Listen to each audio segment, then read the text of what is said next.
All right, we are back for game 2 of the Pheonix Rising semifinals between Pheonix Rebirth and Mad City.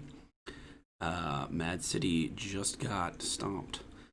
I thought the game was closer than it appeared, but Mad City ended up actually surrendering.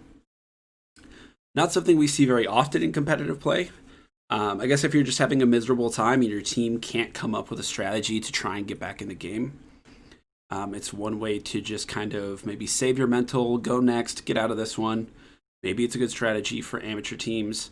But I also think there's some opportunities to try and make plays and just do something productive, even if you're not going to win the game. Maybe try and steal a Baron or something, just to help yourself feel a little bit better. But I guess it depends on the team. However you feel is going to help you approach the next game better than you feel as you're getting stumped, right?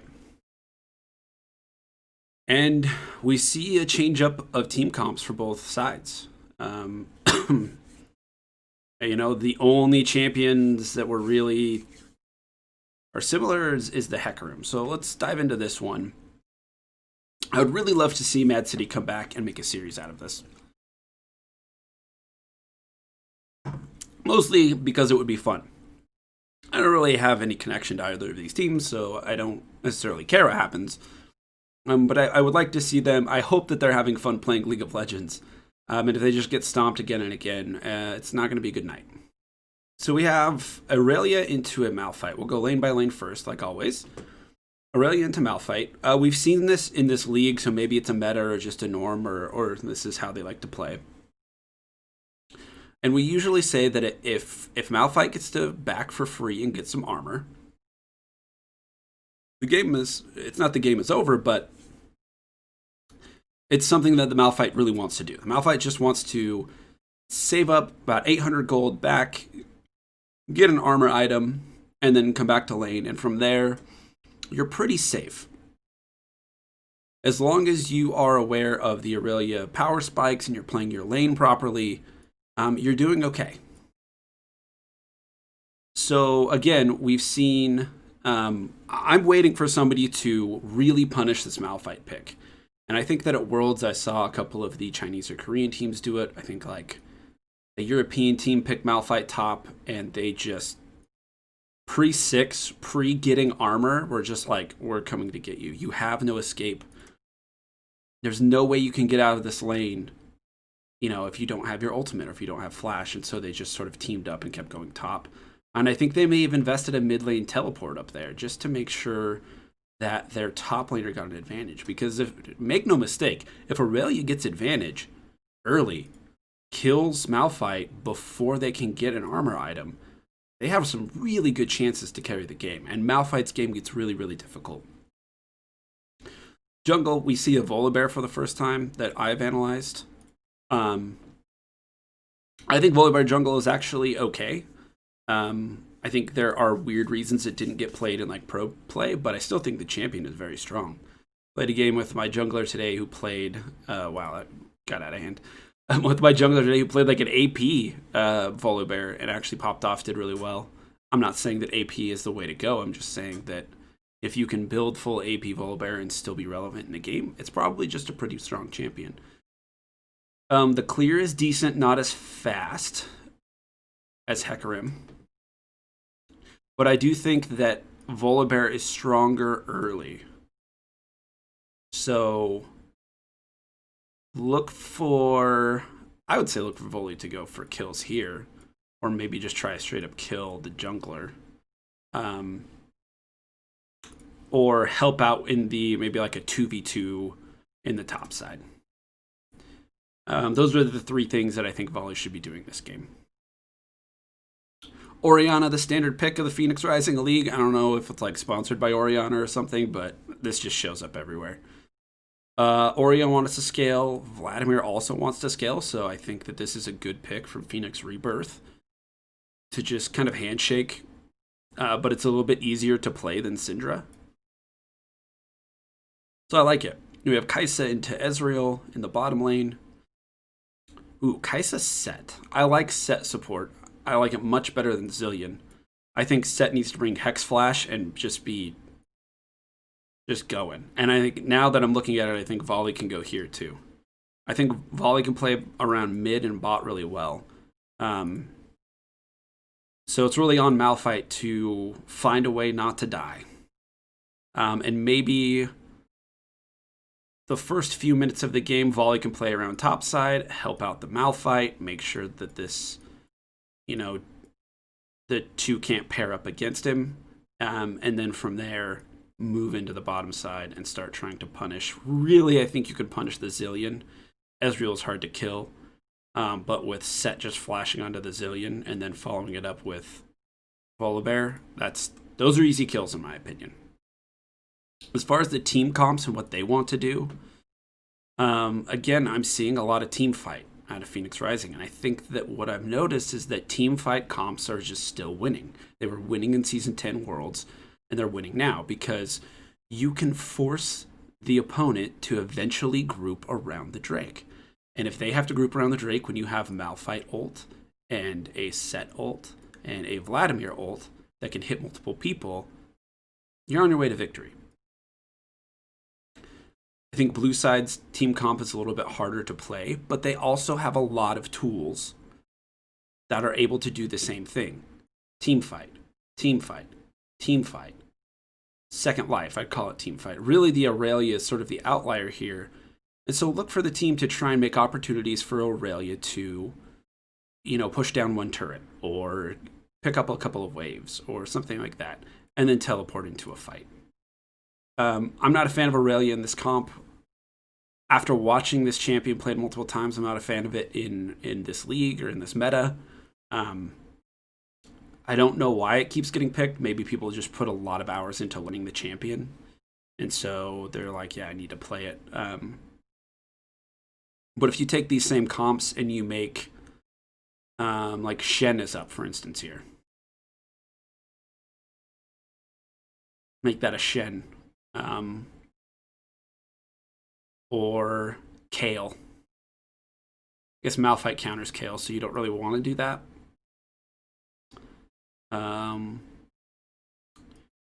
Yeah, I guess if you're comfortable on the champion, there's not a ton that makes... I think Shen makes this comp good.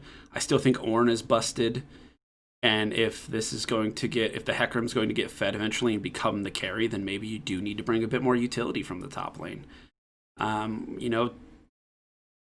Top lane is just not a glorious place to play. I play there, and it's just not glorious. You're going to play this and be effective more often than you're going to play this and be effective. But perhaps Impaled is just like, you know what? I'm carrying this game. Give me Aurelia. Top into it. See what happens. If Maad is super salty about getting smacked around last game, they may look to do an invade, flip it at level 1.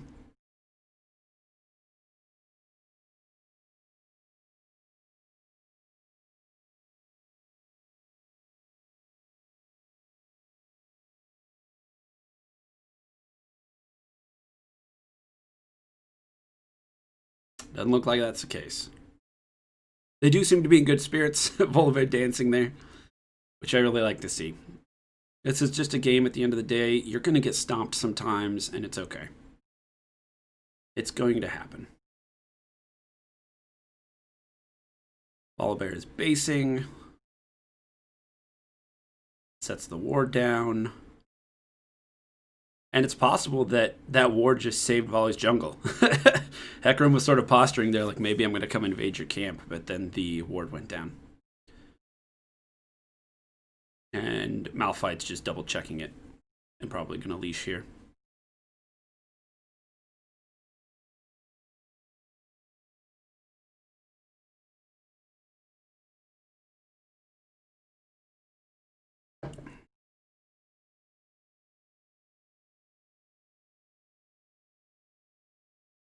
So bottom lane again, not showing. You saw a blue ping down onto Volley's bottom side buff. Means that they don't know where Volley started, because they know that he put that ward down and backed for a sweeper, right? So it's not clear where Volley is. And it looks like Volley's taking the same idea that I had, which is we're just going to see if we can play through bottom and use our advantage with set aggression early. Try and kill Zillion. That's what I would do.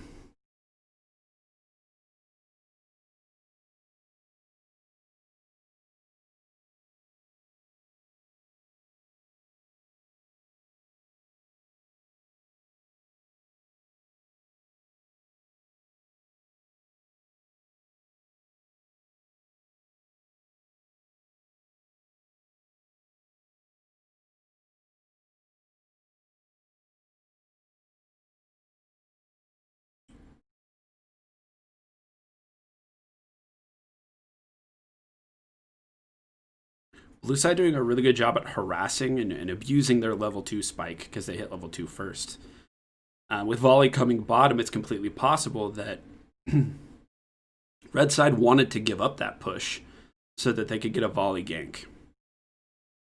So they're sort of trading their potions for the Volibear coming to gank.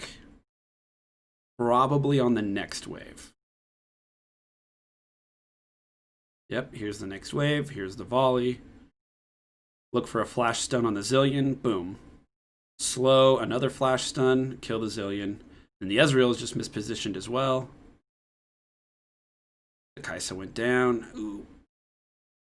And the Hecarim is here. Wow. I think the lesson there for people that are interested in it is understand what you can take. And remember I said, you know, kill the Zillion. I never said kill the Ezreal. You know, Kai'Sa really should just not have been a part of the kill, which is fine. Let the Volibear take it, because you're just going to get a ton of farm. Now we see the Hecarim just going from lane to lane. I see this in my games, in Norms, Flex, solo queue. I just see Hecarims going from lane to lane to lane, just smacking the enemy. Anyway, bottom lane should have just taken the kill, and Kai'Sa should have just gotten out and not traded back.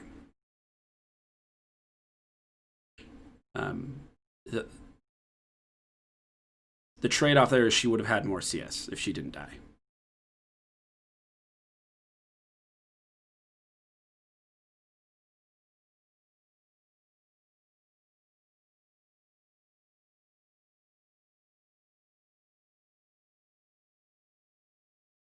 Okay. Malphite's chilling with 3 pots, 3 corrupting potion stacks, and Volibear on top side now, able to amp up the aggressiveness just a little bit.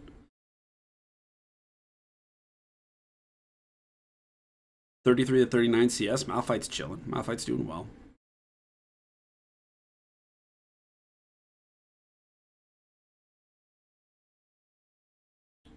Malphite's just going to be able to shove this entire wave in. Let's see if Aurelia TPs on it.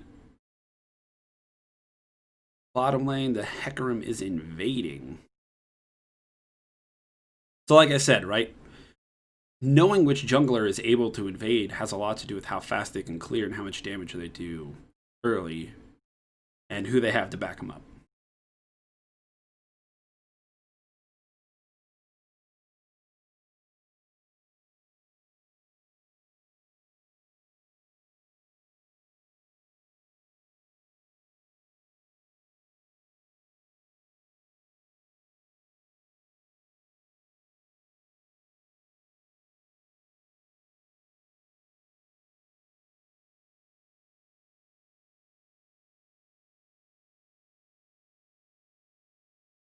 Poked by Ezreal. Where are they headed, by the way? To do Drake, maybe?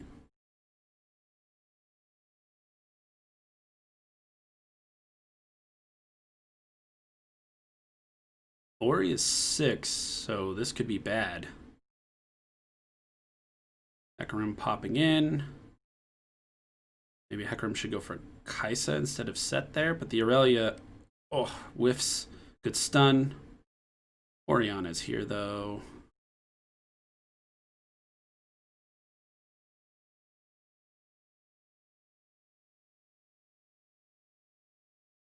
Okay, let's take another look.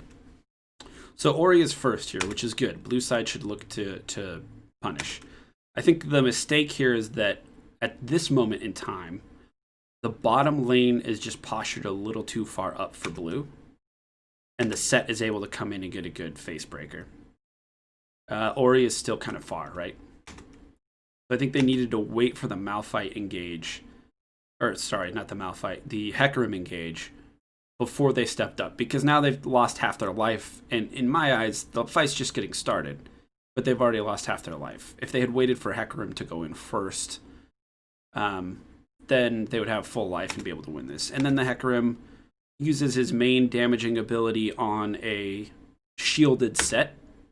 And Set just eats the entire ability with his shield. I like the TP idea from Irelia, who I think really wants to carry this game. Unfortunately, her team didn't really have great wards for her. She's going to have to blast cone over. Hecarim has sort of wasted a lot of his damage, but Orianna is still 6. So we look. Aurelia misses her ult. It happens to everyone. It's fine. Gets a good stun off, though, into a good Orianna ultimate. But now the Malphite's here. And Vladimir is chasing as well. So we started off this engage at 2-1, and we ended it at 3-4.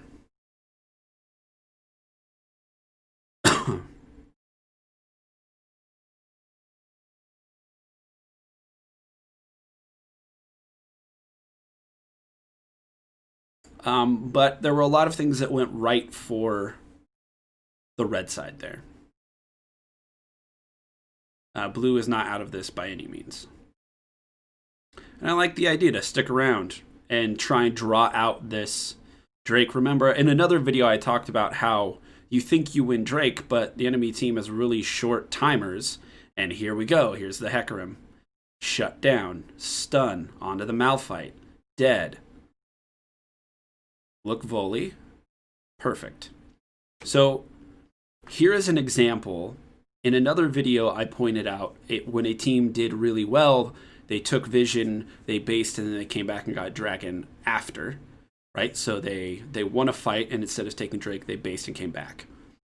And in this video, it shows the opposite. This team won a fight really early. They think they get Drake off of it, but the enemy team is coming back so fast. It's just not your Drake. At least it's not your Drake at that moment in time. So the red team should have done the Scuttler Crab, gotten some vision down, based, bought a few more wards, spent their gold that they won during the fight, and then come back and taken their Drake. Also really well played by Aurelia and Ezreal, who drew out, like made it so they couldn't do the Drake as fast, right? That's a really good and mature like mindset of like, okay, we just need to get in here and do a little bit of damage.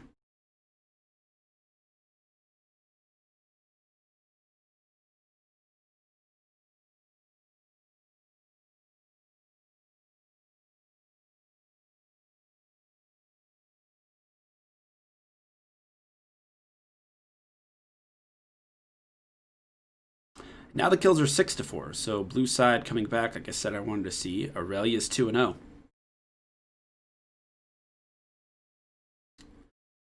2-0 with 68 CS to 47. I think she can actually push down the Malphite in this case, and it looks like red side knows it because Volibear is up there trying to help.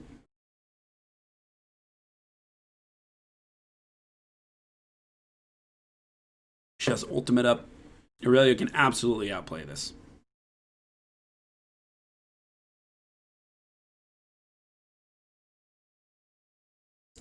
Instead, she gets dumpstered. Just not knowing that the volley was anywhere near. Good bait by the Malphite.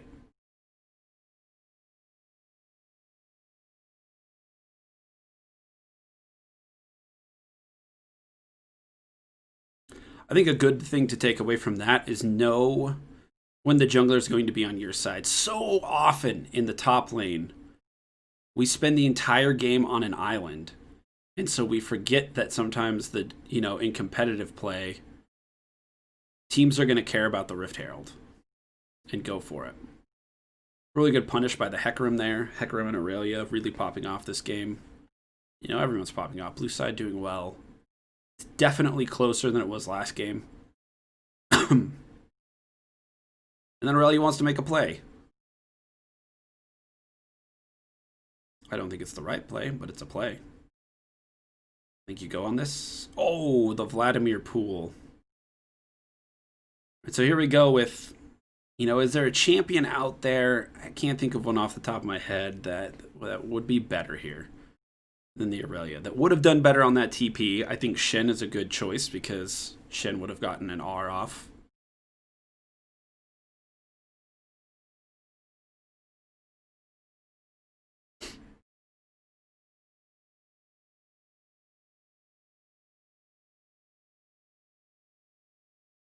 But a really close, I mean, honestly, right, like, I'm like 20 damage off of just eating my own words. And we also don't know what the cooldown was for the Vladimir pool. It might have been up. If Vladimir pool hadn't been used in that fight, Aurelia's trolling a bit. But it's completely possible that Vlad was just spamming it there and she just missed it by a half second. Good damage from Oriana.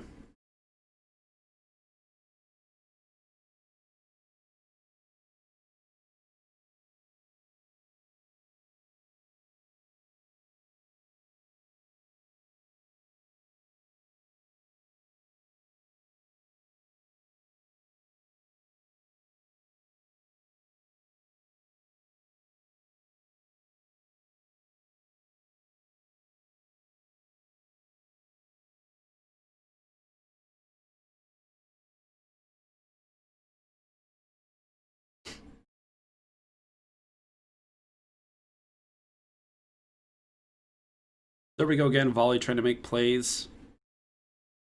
In the middle lane, Hecarim focusing on the objectives.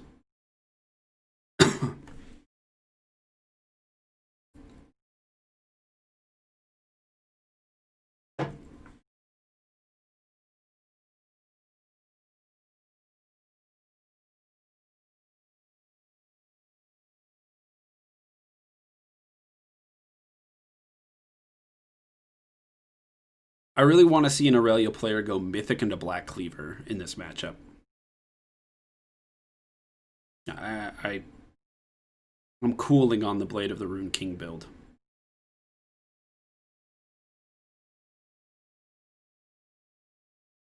Okay, popping off. Let's go. Speed up Aurelia, maybe?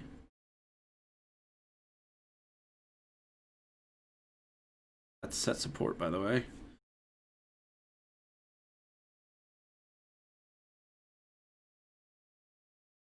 Okay, Gazillion ulti. Blue can win this. Absolutely. Well played. 8-8. An absolute banger. Gold is even.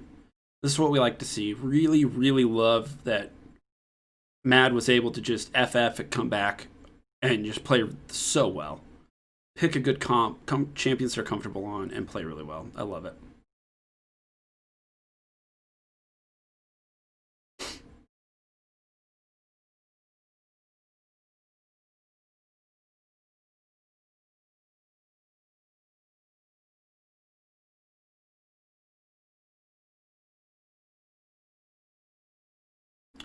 Another good lesson here by the blue team this time on dropping the Rift Herald to create pressure before walking down toward the Drake. Red side gets the dragon though. Let's see if they can chase it all.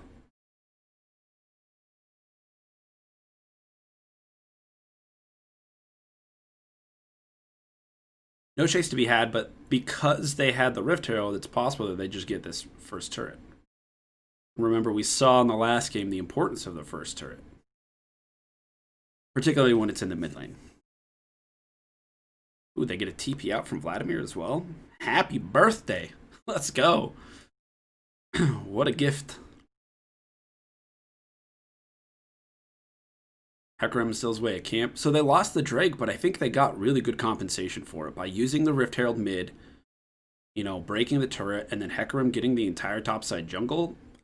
I think it's a really good compensation for one Drake, particularly because it's not third or fourth. Set flash. Good damage, but blue team's here. Good pool. But here comes the horse. Hecarim on the Defined Sundra does not care. Will chase you down.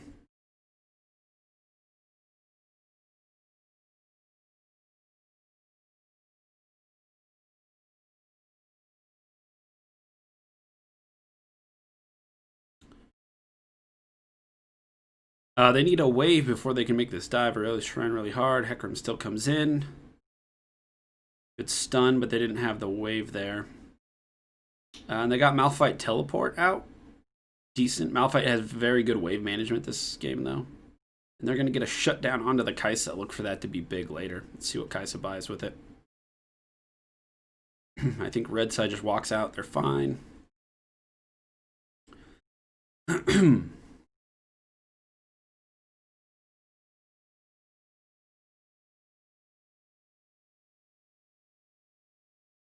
Well, Kai'Sa has not spent that gold yet. Okay. Greeting there a little bit, staying in lane, and blue team just walks down. I think at this point it's safe to say that we are effectively in the mid game. And we think about what happened, we can see again that the teams are very equal. Malphite got to buy armor, but Aurelia also got a few kills. So look for them to meet up in a side lane later, and Aurelia look for a kill, right? Look to pressure the Malphite.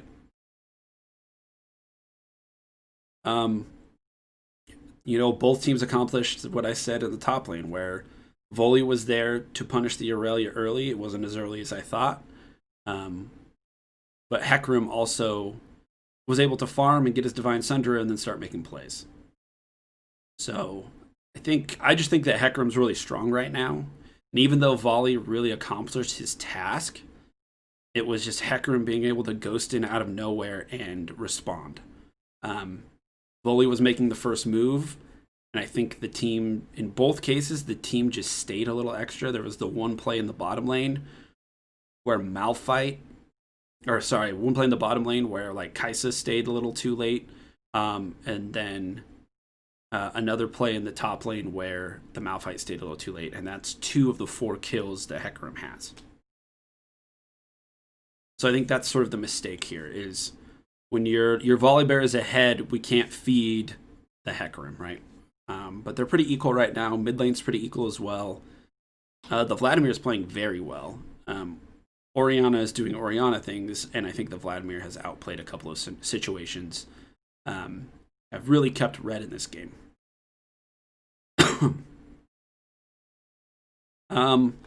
But for red team, Kai'Sa is going to scale really well, so I'm interested to see how this matchup plays out. We also saw the set flashing in early, like we mentioned, going for the Zillion. In the middle game, I think we should look for both teams they can group up around objectives. And I think this is the cool thing about their team comps, is that they have a lot of range in what they can do. And I think good teams really appreciate that in champions. Right? You know, Aurelia can split push, Vlad can split push. You know, Hecarim can dive, Set can dive, Volley can dive. You know, they could group up around objectives. They have a wide range of what they're able to do. It looks like they're going to fight over this Drake, which is normal. And it really looks chaotic here. And I think chaos is good for blue. Look at the Aurelia flank. Blue pushes red off and just says, this is ours. Red is repositioning, making it less chaotic because that's not what they want.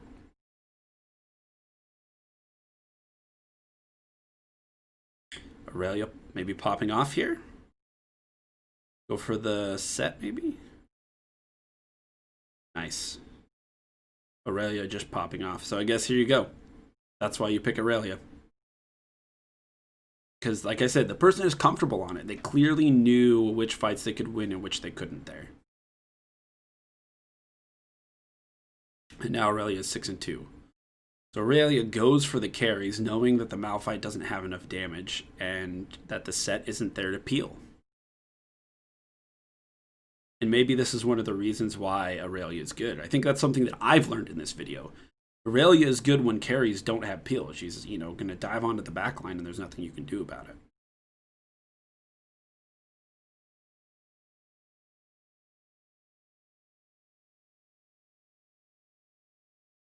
Blue maybe getting a little greedy. Let's see if they can walk their way out.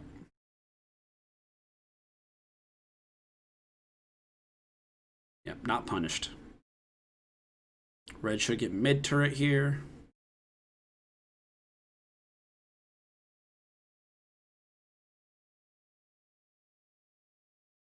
Good job by the Oriana, going bottom.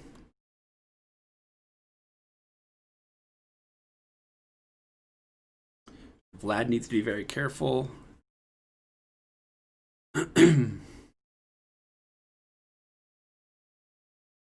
I say Vlad needs to be careful because red team was on the map, blue team wasn't. So Vlad has no idea who is walking toward him and doesn't take the safe route and is now chunked because of it.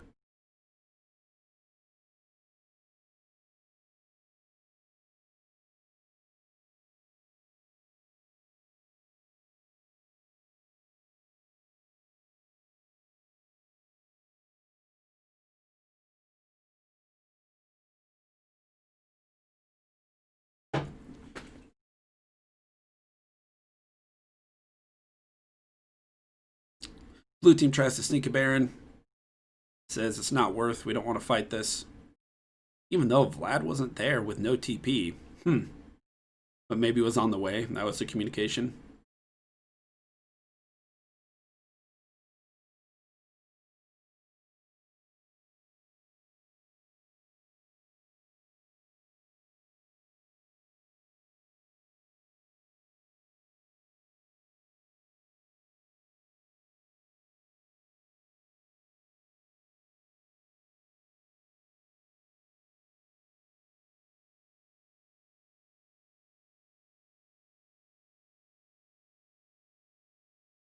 Here we go. Aurelia looking for that kill, like we talked about. Again, I wonder if there's... Oh, she goes Divine Sunderers or Mythic, which I think is good. I wonder why you need Black... Or you need Bork first for the attack speed.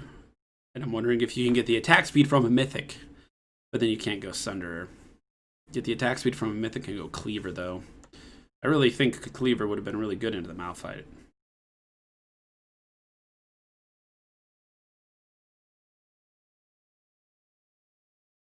But I think the Divine Sunderer Bork is actually just going to one-tap carries, so let's see how it goes.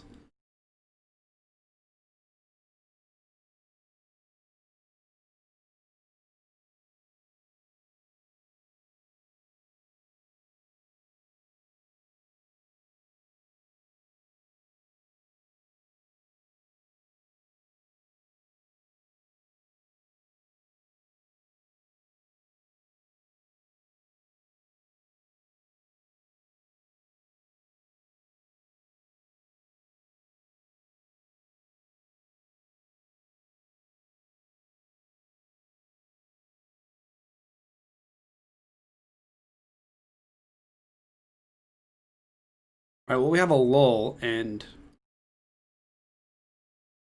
I think for the first time on my channel, you watch these videos in order. We have an end game that's developing.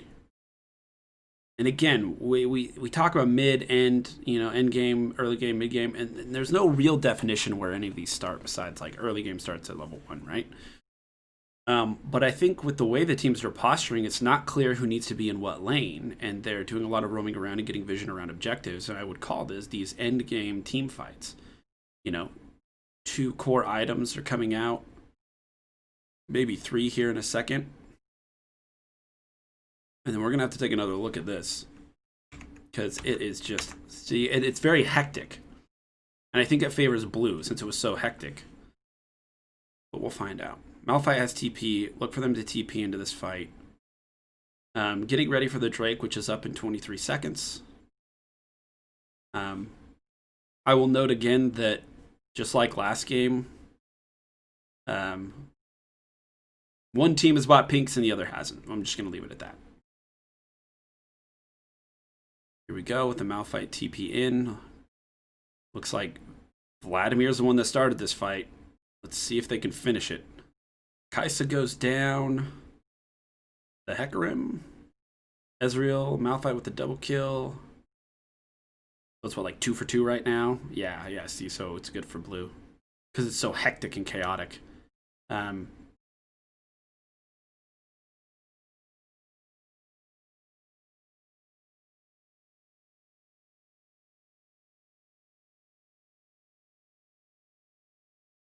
feel like the red team kind of wants to focus down one target at a time, almost sort of playing front to back.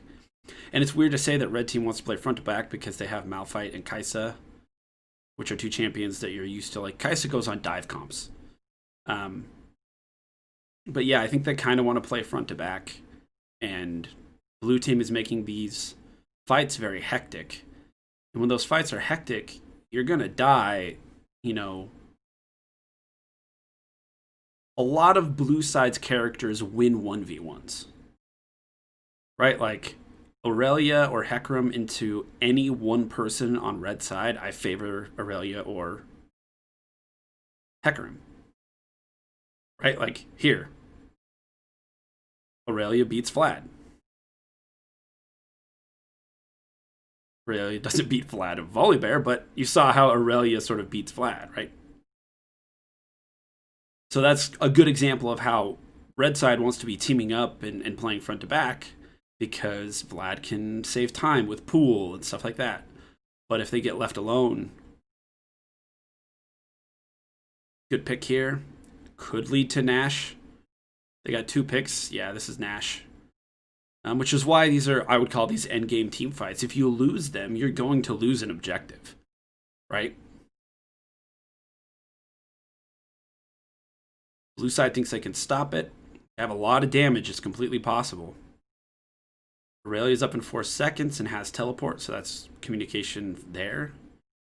They're doing a lot of damage. I think this could be a Baron throw for red, because Aurelia's up, looking for a place to TP. It can TP behind. TP's in front. Hecarim's flanking. Hecarim does not have ultimate, however. Gets 1 kill. Ezreal can chase this down, maybe, but doesn't really care to, because they can just get the Baron. He'll have E up and go over the wall soon. Make sure the Volibear can't get into the pit. And then run. Communication here just has to be run. Yeah. Wow, they don't. Holy cow, this Hecarim is nutty.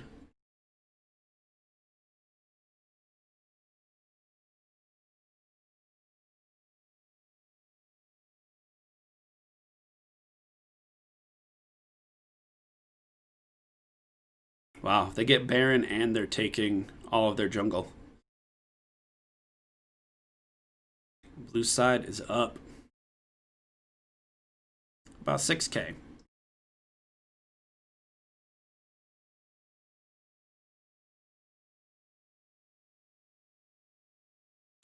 I would like to point out that this gold lead that we're seeing right here is the same gold lead that blue side surrendered to last game.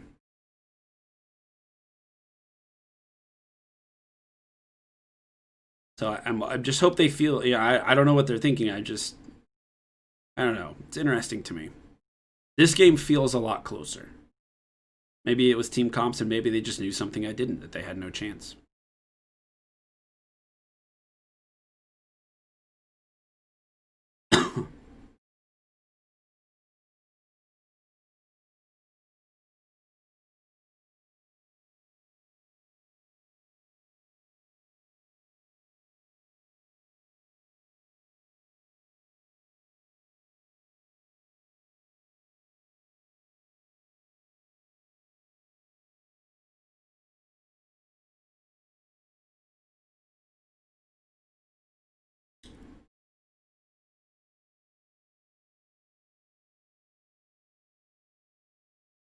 Here we see blue team breaking the mid inhibitor. Personally, I think they should have gone to the bottom lane turret. Particularly with Dragon coming up in 44 seconds. But I think they might be pushing for the end. I don't think if they base since they got Baron, maybe. Yeah, they did. Yep, they're just pushing for the end. I will say that the blue team ended better than any team I've watched in this league yet. They knew they were ahead. They knew they had that gold lead. And apparently, this gold lead is their magic number, because they FF'd when they were at a deficit in game one, and then they just ended the game as soon as they got it in game two. So let's see what happens in game three, huh?